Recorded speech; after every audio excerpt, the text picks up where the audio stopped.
বাংলাদেশে হিন্দুদের উপর আক্রমণ, শিলিগুড়িতে পড়ল ইউনূস বিরোধী পোস্টার।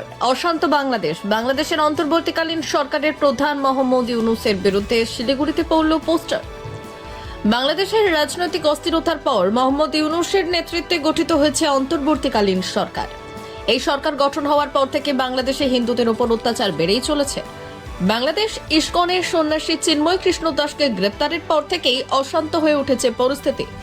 আর তার আজ এসে পড়েছে এপারেও। ভারতবর্ষেও প্রতিবাদে সামিল হয়েছেন মানুষ। বিভিন্ন জায়গার পাশাপাশি শিলিগুড়িতেও প্রতিবাদে সামিল হয়েছেন মানুষ।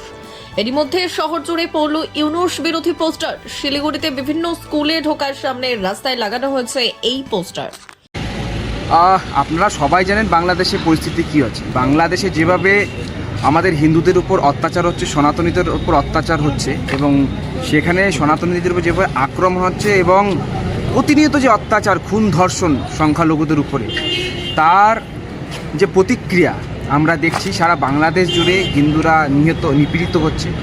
এবং সেখানকার লোকেরা একটা জেহাদি শক্তি, যারা প্রতিনিয়ত ভারতবর্ষের পতাকাকে অপমান করছে, ভারতবর্ষের মানুষদের, হিন্দুদের অপমান করে যাচ্ছে, তারই প্রতিক্রিয়া আমরা ভারতবর্ষে দেখতে পাচ্ছি। ভারতবর্ষে আমরা যতই সহানুভূতিশীল হই না কেন, আমাদের বুকেও আমরা প্রত্যেকেই সনাতনী, এবং সেখানকার সনাতনী ভাইদের প্রতি আমাদের একটা সহমর্মিতা আছে। তাই সেখানকার প্রশাসক যে বাংলাদেশের সংখ্যালঘুদের নিরাপত্তা দিতে ব্যর্থ, তার বিরোধিতায় আজকে শিলিগুড়ির যুব ভাইরা, যারা হিন্দু সনাতনী সম্প্রদায় আছে, যারা দেশকে ভালোবাসে, দেশের জাতীয় পতাকাকে ভালোবাসে, যারা ভারতবর্ষের জাতীয় পতাকাকে অপমান করবে, তাদের পরিণাম এই দেশে এই অবস্থাই হয়। ব্যুরো রিপোর্ট, উত্তরের প্রহরী।